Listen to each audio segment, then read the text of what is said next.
Hello, everyone, and welcome to Hallstar's technical presentation on polyester modifiers for vinyl foam applications. My name is Dan Andjelkovic, and I'm the technical director at Hallstar Industrial Solutions Company. Hallstar is a privately held mid-size specialty chemical company headquartered in Chicago, Illinois.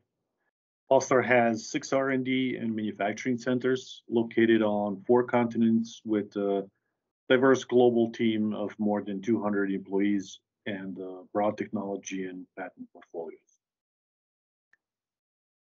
Today, we'll be talking about background information on vinyl foam products and applications, the goal for the project, overview of the experimental plan for the project, and discussion of the results followed by conclusions. By the time this presentation is over, you'll hopefully learn about the impact of polyester modifiers on flexible vinyl foam performance. Let's start by providing some background information.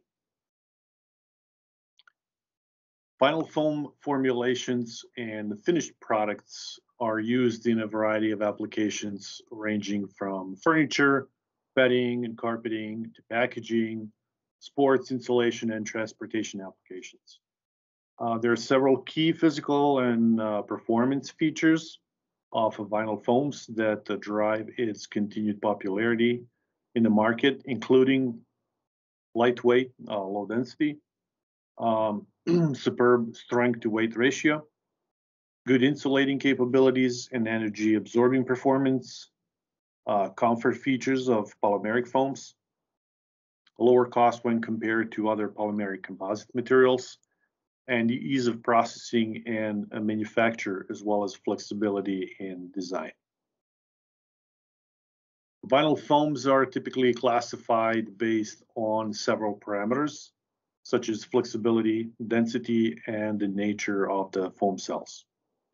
For instance, in terms of flexibility, vinyl foams are classified as flexible or rigid. In terms of density, vinyl foams are classified as low density, having densities in the range of 0.6 to 3.0 pounds per cubic feet. Medium density, having densities in the range of 3 to 21 pounds per cubic feet, and high density, having densities in the range of 21 to 54 pounds per cubic feet. Lastly, in terms of foam cell geometry or nature, vinyl foams are classified as open cell structure, which are typically flexible and best suited for seating, cushioning, furniture, bedding, and acoustical insulation applications, and closed cell structure, which are typically rigid and best suited for thermal insulation applications. The nature of the foam cell is especially important characteristics, which influences properties such as resilience and compression behavior of flexible foam, or heat conductivity and moisture permeability of rigid foam insulation. So let's discuss the driving force behind the project. Today, majority of flexible vinyl foam formulation heavily rely on monomeric, low viscosity plasticizers. Perhaps the biggest concern with polymeric plasticizers is their higher viscosity, lower plasticizing efficiency, and potential impact on processability and quality of foam articles on the market. As a contrast, we took this opportunity to explore and showcase the impact of medium to low molecular weight polyester plasticizers on flexible foam formulations and their performance characteristics. The goal of the project was twofold. First, to evaluate a polymeric adipate plasticizer in a standard low-density vinyl foam formulation, and second, to correlate the foam performance to the loading level of polyester plasticizer in the formulation. The following is the list of key properties we were set to evaluate. We will cover each property in detail later on.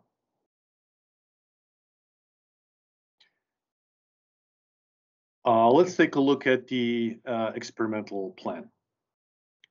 This slide provides information on the generalized vinyl foam formulation used for this study, consisting of 100 parts of Innovin PVC resin, 85 parts of plasticizer, and 5 parts of the blowing agent mixture. Note that the blowing agent mixture was based on the ADC.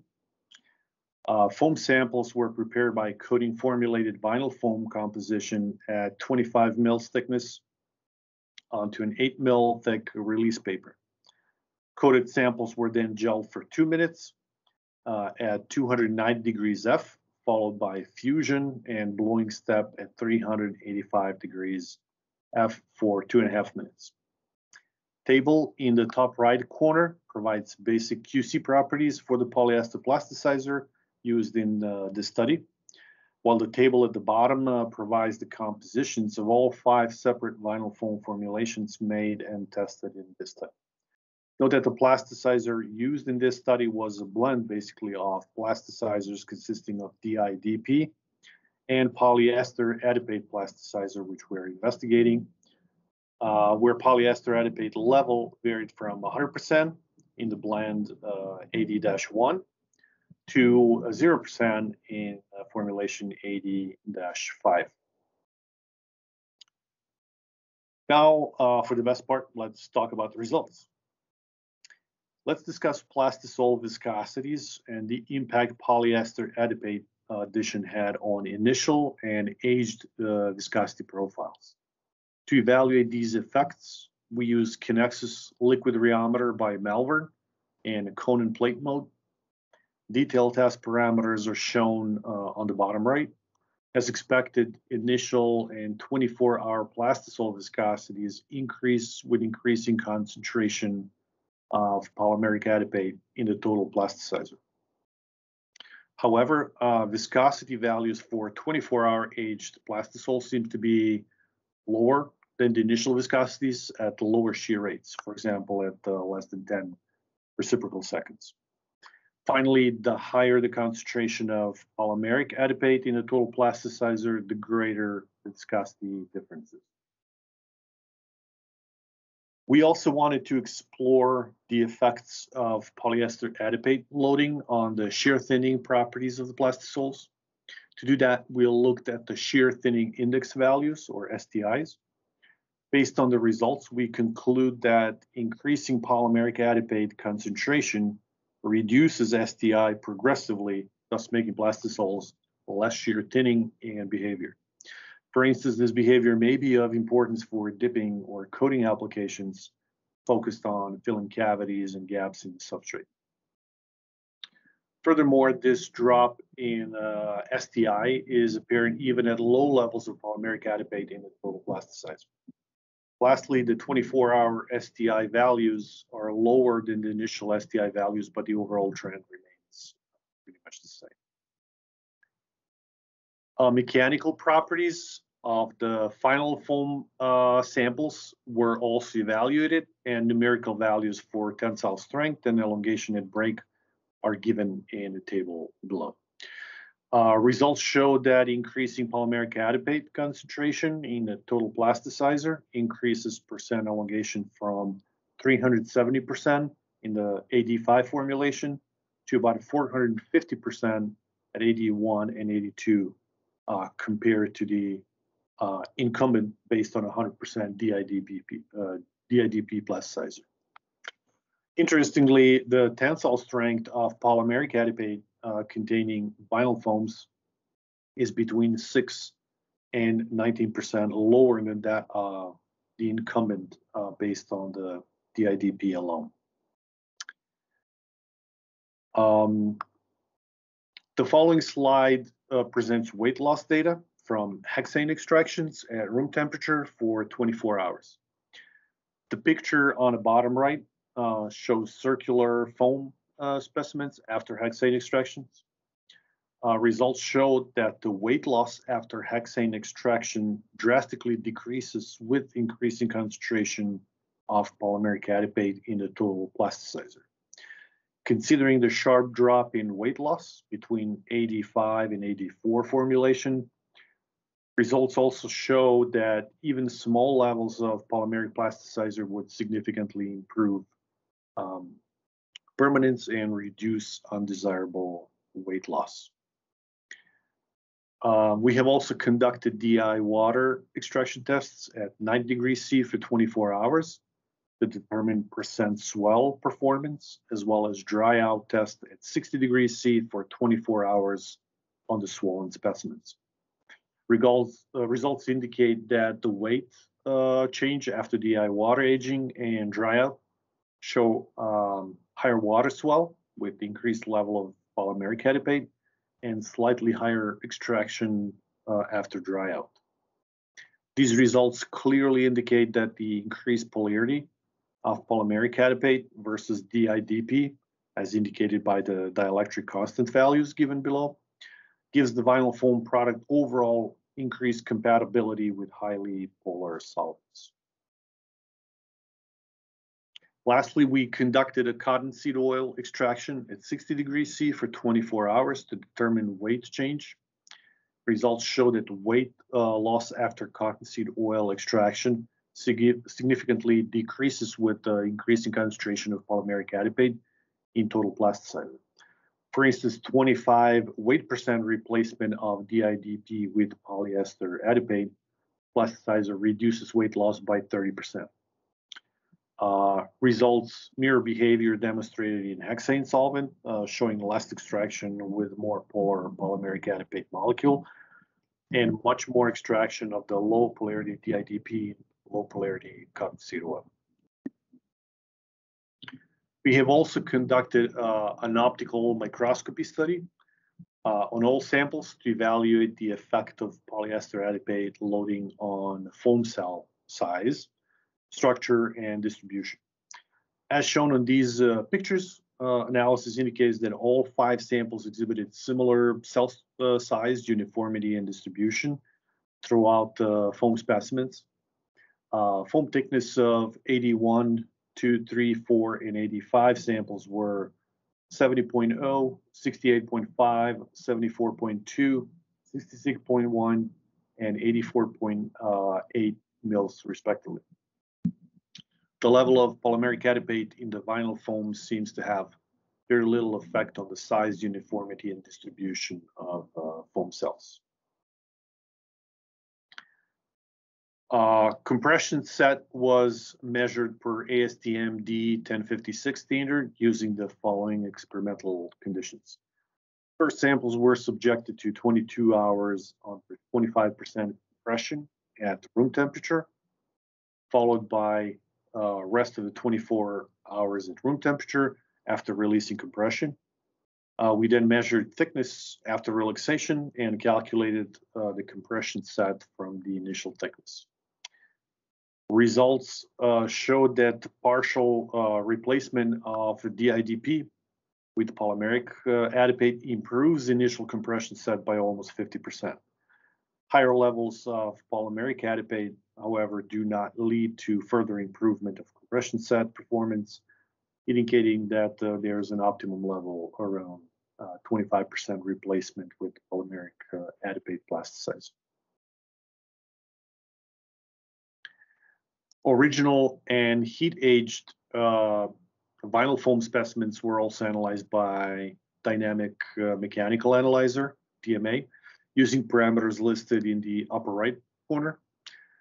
Results from DMA analysis include a loss modulus, E prime, storage modulus, double E prime, 10 delta curves, blast transition temperature, TGs determined from the peak of the 10 delta curve, and the area under the 10 delta curve, which typically correlates with the damping capacity of the material.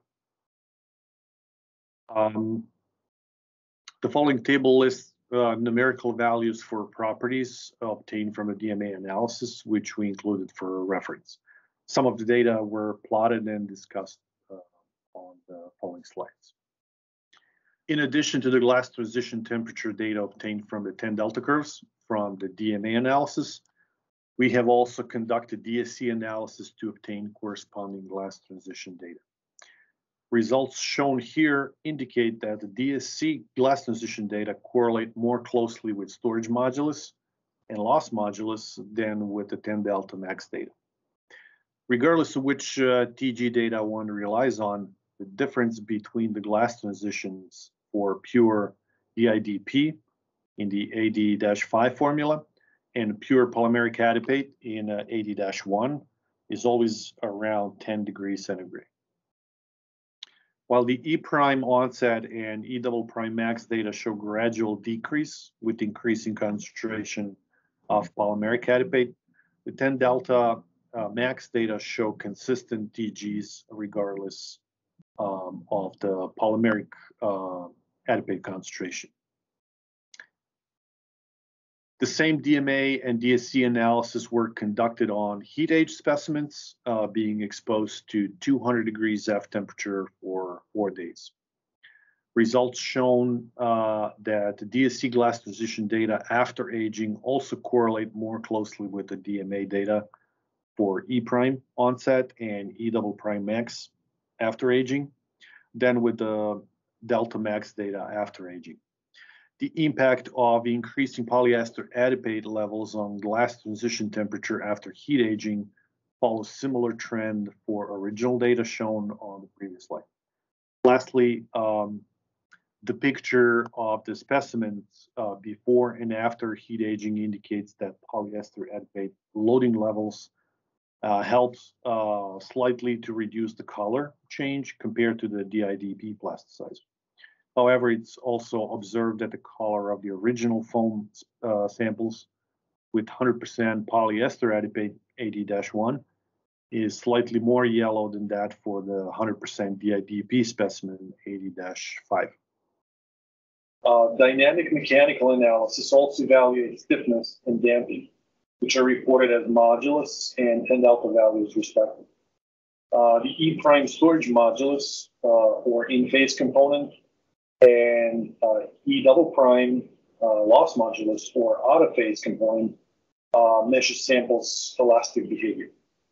So the ratio of the E prime over E double prime is called 10 delta, aka damping factor, which measures energy of dissipation of the fluid. Results show that the increasing level of polyester adipate plasticizer increases the area under the 10 delta curve, and thus damping factor. The graphs show here attempt to correlate the polyester adipate loading level and the damping factor of both original and age. Although smaller partial replacement of DIDP with polyester adipate significantly improves the damping ability of the foam, complete replacement of DIDP with polymeric adipate modifier in the formulation 81 results in about 17% improvement in damping capacity for original foam material and about 15% for heat-aged material. So, in conclusion, results indicate that vinyl foam of excellent quality can be produced using polymeric adipate plasticizer as both partial and full replacement for monomeric plasticizer. Increasing concentration of polymeric plasticizer reduces shear thinning behavior, resulting plastisols, which may be important for dipping or coating applications focused on filling cavities and gaps in the substrate. Increased polymeric adipate concentration in the total plasticizer increases percent elongation, but results in the gradual increase in TG of the vinyl foam material due to lower plasticizing efficiency of polymeric adipate versus monomeric plasticizer. Weight loss after hexane extraction drastically decreases with the increasing concentration of polymeric adipate in total plasticizer. In fact, even small levels of polymeric adipate significantly improve hexane resistance. Microscopic analysis indicates that all samples exhibited similar cell size and distribution throughout the foam specimen. The level of polymeric adipate in the vinyl foam seems to have very little effect on the size and distribution of foam cells. Data show that partial replacement of DIDP with polymeric adipate improves initial compression set by almost 50%. Higher levels of polymeric adipate do not lead to further improvement of compression set performance, so there's an economical optimum at certain lower loading levels of polyester adipate. Based on both DSC and DMA analysis, increasing polyester adipate levels reduce glass transition values when compared to DIDP due to lower plasticizing efficiency of polymeric plasticizers. Increasing concentration of polymeric adipate modifier in the total plasticizer increases material's ability to dissipate energy in the -40 to +40 degrees temperature range, which is the practical range for dampening of sound and other vibrations. Complete replacement of monomeric plasticizer with polymeric adipate results in about 17 and 15% improvement in damping capacity in original and heat aged vinyl foam materials, respectively.